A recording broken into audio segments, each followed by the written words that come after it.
Hello everyone. आज हम करने वाले service sector as a engine of growth है। ये वाला क्वेश्चन है, ये यूनिट सेकंड है हमारी।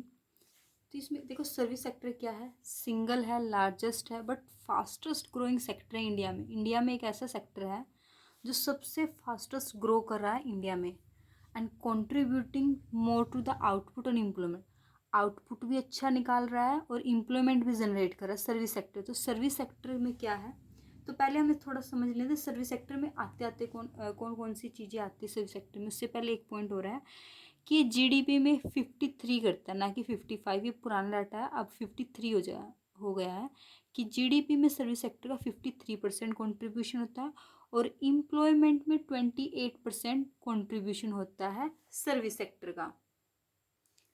जब हम सर्विस सेक्टर की बात करते हैं, इसमें हम होटल्स की बात करते हैं, रेस्टोरेंट्स की बात करते हैं, टेली कम्युनिकेशन की बात करते हैं, फाइनेंशियल सर्विस जो आपको लोन वगैरह देती है उनकी बात करते हैं, हाईवेज़ भी इसमें आता है, माइनिंग भी आता है, हेल्थ केयर भी इसमें आता है, रियल एस्टेट की जो सर्विसेज होती है वो भी सर्विस सेक्टर का ही पार्ट होता है। आपकी जो एजुकेशन है, प्रिंटिंग है, पब्लिशिंग है, इलेक्ट्रिसिटी है, सारा कुछ किस में आता है, सर्विस सेक्टर में आता है।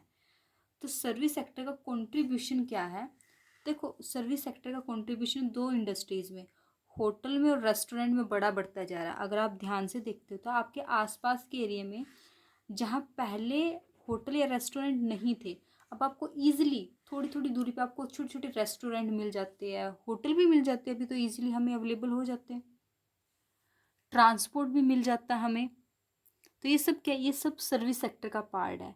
और आजकल क्या है, एजुकेशन और हेल्थ से रिलेटेड भी सर्विसेज हमें इजीली मिल जाती। पहले क्या होता था, हमें काफ़ी दूर विजिट करके जाना पड़ता था। अगर आपको किसी आई स्पेशलिस्ट के पास जाना है या फिर स्पेशलिस्ट किसी किडनी वाले के पास जाना है या फिर हार्ट से रिलेटेड कोई प्रॉब्लम, तो हमें काफ़ी दूर ट्रैवल करना पड़ता है। लेकिन अब आपके आसपास ईजिली आपको ये सारी फैसिलिटीज़ मिल जाती हैं।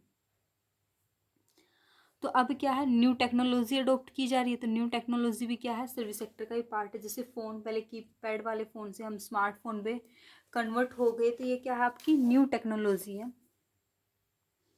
इसके साथ साथ जो हमारी टेली कम्युनिकेशन स्किल्स है, एजुकेशन और हेल्थ भी। तो अब आता है नेक्स्ट हमारा कि स्टेट की परफॉर्मेंस क्या रहती है सर्विस सेक्टर में। देखो 6 स्टेट्स है, जैसे वेस्ट बंगाल है, यूपी है, तमिलनाडु है, आंध्र प्रदेश है, गुजरात है, महाराष्ट्र है। तो यहाँ पर क्या है, तो ये जो 60% है, ये क्या दिखाते हैं, ये रिप्रेजेंट करते हैं हमारी मैन्युफैक्चरिंग और सर्विसेज को रिप्रेजेंट करते हैं। कुछ हमारे अदर्स यूनिटरी टेरिटरी भी है, यूनियन टेरिटरी जैसे दिल्ली चंडीगढ़ है। यहाँ पर सबसे ज़्यादा शहरीकरण, देखो शहरीकरण का क्या मतलब होता है, जब भी हम बात करते हैं शहरीकरण की, अर्बनाइजेशन की, अर्बन एरिया की बात करते हैं, तो वहाँ पर सर्विसेज ज़्यादा होती है। अर्बन एरिया में स्कूल हो गए, हॉस्पिटल्स हो गए, बैंकिंग फैसिलिटीज़ होगी, टेली कम्युनिकेशन फैसिलिटीज़ होगी। तो ये सारी कहाँ मिलती है, यहाँ पर। तो यहाँ पर सर्विसेज बढ़ रही हैं। नेक्स्ट हम करने वाले बात, तो एडवांटेजेस क्या है सर्विस सेक्टर के। देखो सर्विस सेक्टर के एडवांटेज फर्स्ट क्या है, एम्प्लॉय मोर वुमेन। देखो हम अगर बात करें टेली कम्युनिकेशन में, बैंकिंग में, रेस्टोरेंट में, या फिर और भी बहुत सारे, हमने फाइनेंशियल सेक्टर की जो बात की थी, हमने मैन्युफैक्चरिंग की जो बात की थी, माइनिंग की जो बात की थी, इलेक्ट्रिसिटी की जो बात की थी, इन सब में वुमेन का अब पार्टिसिपेशन बढ़ता जा रहा है। आज के टाइम में सर्विस सब कुछ ऑनलाइन है, हेल्थ फैसिलिटी, एजुकेशन फैसिलिटी, तो इनमें क्या वुमेन का इनरोलमेंट ज़्यादा बढ़ता जा रहा है। तो वुमेन के लिए एम्प्लॉयमेंट अपॉर्चुनिटी जनरेट हो रही है, फर्स्ट एडवांटेज ये। सेकंड क्या है कि ग्लोबली जो ट्रेड प्रोटेक्शनिज्म थे ना, कि हम अपने इसको ट्रेड को दूसरों से प्रोटेक्ट करेंगे, सर्विस सेक्टर में ऐसा नहीं होता। आप अपनी सर्विस किसी को भी प्रोवाइड करवा सकते हो। इसमें इस तरह के बैरियर्स बहुत कम फेस करते हैं हम सर्विस सेक्टर की जब बात करते हैं। आपको अपना होटल यहाँ से, अगर हल्दीराम को अपने यहाँ इंडिया से बाहर कहीं पर कोई अपनी ब्रांच या सब्सिडी ओपन करनी है तो कर सकता है ओपनली, तो वहाँ पर उसको कोई प्रॉब्लम नहीं आएगी। तो इसमें क्या होता है, इसमें ना जो कैपिटल गेन होता है, इसमें प्रॉफिट भी बहुत ज़्यादा होता है। कोई भी बैंक जो सर्विसेज प्रोवाइड करवाने, कोई भी हॉस्पिटल है, रेस्टोरेंट, वो कभी बंद नहीं होते, अपनी सर्विसेज प्रोवाइड करवाते रहते हैं और उनका जो कैपिटल गेन है वो बढ़ता जाता है। फिर जो आजकल इंफॉर्मेशन और कम्युनिकेशन है, जो फ़ोन के सेक्टर में जो चेंजेस आए हैं, जो इंफॉर्मेशन के, कि फ़ोन बदलते रहते हैं, हर 6 महीने में एक न्यू तरह का फ़ोन आ रहा है, महंगा है या सस्ता है, उसके न्यू फीचर्स आ रहे हैं और इम्प्रूवमेंट की जा रही है फ़ोन्स में, तो इंफॉर्मेशन और कम्युनिकेशन सेक्टर में सबसे ज़्यादा ये है सर्विस सेक्टर का वो पार्ट है, इंफॉर्मेशन और कम्युनिकेशन मतलब फ़ोन के सेक्टर में सबसे ज़्यादा इम्प्रूवमेंट हुई है। नेक्स्ट क्या है सर्विस सेक्टर का नेक्स्ट एडवांटेज क्या है, ये इंक्लूसिव ग्रोथ है। इंक्लूसिव ग्रोथ का मतलब तो सबका साथ सबका विकास, तो ये अपने साथ साथ सभी चीज़ों को लेके चलती है। एक साइड तो इन्वेस्टमेंट किया जाता है, एम्प्लॉयमेंट जनरेट करती है, ह्यूमन कैपिटल लोगों को रोजगार मिलता है, ह्यूमन कैपिटल जनरेट होती है, अब डेवलप होता है इंफ्रास्ट्रक्चर का। तो हम कह सकते हैं कि सर्विस सेक्टर ग्रोथ का इंजन है इंडियन इकोनॉमी के लिए। सर्विस सेक्टर में और क्या बढ़ रहा है, सर्विस सेक्टर को और एडवांटेज के जैसे जैसे आज के टाइम में सब कुछ चेंज ही होते हैं, सर्विसेज बदलती जा रही है, प्रोडक्टिविटी बढ़ती जा रही है। पहले फ़ोन में क्या था कि आप बस इतने जीबी तक डाटा स्टोर कर सकते हो, अब वो जो डाटा स्टोर करने की प्रोडक्टिविटी वो बढ़ती जा रही है। पहले 64 GB था, अब 128 मतलब 128 GB तक आप डाटा स्टोर कर सकते हो। तो ये प्रोडक्टिविटी और इफ़िशेंसी जो सर्विस सेक्टर में बढ़ती जा रही है। अब चैलेंजेस क्या आते हैं सर्विस सेक्टर के सामने, ठीक है ये हमें न्यू न्यू अपॉर्चुनिटीज़ प्रोवाइड करवाती है, फास्टर ग्रोइंग है, एम्प्लॉयमेंट जनरेट करती है, लेकिन फिर भी ये थोड़ा फेस करती है एक्सपोर्ट से रिलेटेड जो पोटेंशियल है इनका उसको फेस करती है। ट्रेडिशनल कुछ सर्विस हमारी ट्रेडिशनल जैसे शिपिंग की जो सर्विस होती है ना, जो उस पर इन पे बंदरगाहों पे की जाती है शिपिंग की, वो सेम है। पहले भी ऐसे ऐसे बड़े बड़े जहाज होते थे उन पे, वहाँ पर कुछ चेंज नहीं आया है। वहाँ पर चेंज लेके आना सर्विस सेक्टर के लिए बहुत बड़ा चैलेंज है। तो शिपिंग में आप किस तरह का चेंज लेकर चलो, आप अच्छे जहाज बना लोगे, थोड़े इंजन अच्छे लेके आओ, थोड़ी स्पीड में चलेगी, लेकिन इससे ज़्यादा तो कुछ नहीं है। ये तो है नहीं कि वो शिपिंग भी ऑनलाइन होनी शुरू हो जाए, नहीं, उसमें टाइम वही लगता है, टाइम थोड़ा बहुत ऊपर नीचे हो जाता है लेकिन टाइम वही कंज्यूम है। सर्विस सेक्टर में आपको बड़ा केयरफुल रहना पड़ता है और डिफरेंट डिफरेंट स्ट्रैटेजीज अपनानी पड़ती है। अगर आप हेल्थ या एजुकेशन सेक्टर में केयरफुल नहीं रहोगे तो आपकी फैसिलिटीज़ कौन लेने वाला, कोई नहीं लेगा। अगर आप उसमें डिफ्रेंशिएट नहीं होगे टाइम के साथ साथ, जैसे आजकल क्या मोस्टली क्या है कि यूट्यूब पे सब कुछ मिल जाता है, यूट्यूब पे ये भी मिल जाएगा वो भी मिल जाएगा। अगर आप डिफ्रेंशिएट नहीं होगे एजुकेशन के अकॉर्डिंग, अगर आप कहो कि नहीं नहीं यूट्यूब पे कुछ नहीं मिलता है, आप मत देखिए यूट्यूब, मैं जो बता रहा हूँ सिर्फ वही इंपॉर्टेंट, नहीं, तो आपको टाइम के साथ चेंज भी करना पड़ेगा, केयरफुल भी, और डिफ्रेंशिएट भी करना पड़ेगा। डोमेस्टिक ट्रेड को सेपरेट करना एक बहुत बड़ी प्रॉब्लम है हमारे लिए कि आप अपने डोमेस्टिक ट्रेड को किस तरह से और बढ़ा सकते हो ब्रॉड बेस्ड, क्योंकि हम बहुत बड़ी क्वांटिटी में क्या ब्रॉड बेस में हम एक्सपोर्ट बाहर अपनी सर्विसेज को भेजते, चाहे वो बैंकिंग की हो, रेस्टोरेंट की हो, या फिर कोई होटल वगैरह की हो, किसी भी तरह की सर्विस हो। अब प्रॉब्लम क्या है related to service sector in India, India में प्रॉब्लम क्या बेसिकली कि जो आउटपुट रिजल्ट है बहुत सारे सर्विस सेक्टर का मेज़र करना ही बड़ा डिफ़िकल्ट है। अगर हम देखते हैं रेस्टोरेंट का, होटल्स का, इनका जो रिजल्ट निकलता है कितने परसेंट इन्होंने कमाया, कितने परसेंट को लॉस रहा, प्रॉफिट रहा, इसको थोड़ा मेज़र करना डिफ़िकल्ट रहता है। और हर जगह सर्विसेज एक जैसी नहीं होती हैं। अगर आप एक शहरी इलाके में, अगर आप एक 5 स्टार होटल के बाहर से सर्विसेज ट्रांसपोर्ट की सर्विसेज मतलब बस वगैरह लेते हो तो आपको ज़्यादा चार्जेस देते हैं, ठीक है। और एक आप लोकल साइड से लो, 10 किलोमीटर जाने के लिए भी 10 रुपये लगेंगे, और एक होटल वगैरह से 5 स्टार से लो, सिर्फ 1 किलोमीटर जाने के लिए भी आपसे 100 रुपये चार्ज किए जाएंगे। तो हर जगह एक जैसी फैसिलिटीज़ भी नहीं है। इंडिया में देखो एग्रीकल्चर सेक्टर से रिलेटेड भी कोई पॉलिसी है, इंडस्ट्री सेक्टर से भी रिलेटेड कोई पॉलिसी बनाई गई है, लेकिन प्रॉब्लम क्या है इंडिया में कि सर्विस सेक्टर से रिलेटेड कोई भी पॉलिसी नहीं बनाई गई है। अब थोड़ी सॉल्यूशन की बात करते हैं। देखो सॉल्यूशन क्या है, हमें क्रिएटिंग मोर कॉम्पिटिटिव सर्विस, हमें और अच्छी सर्विसेज बनानी होगी, हमें अपने खुद के मोबाइल बनाने होंगे, खुद के आईफोन बनाने होंगे। तो ये क्या है, क्रिएटिंग मोर कॉम्पिटिटिव सर्विसेज हो जाएगी इस तरह से हमारी। कॉम्प्लीमेंट्री इन्वेस्टमेंट, हमें इन्वेस्टमेंट इस तरह से करना है कि वहाँ एक तरफ तो फिजिकल इंफ्रास्ट्रक्चर बढ़े, दूसरी तरफ ह्यूमन कैपिटल का भी डेवलपमेंट हो, मतलब आप जो इन्वेस्टमेंट करते हो उससे दोनों साइड फ़ायदा हो।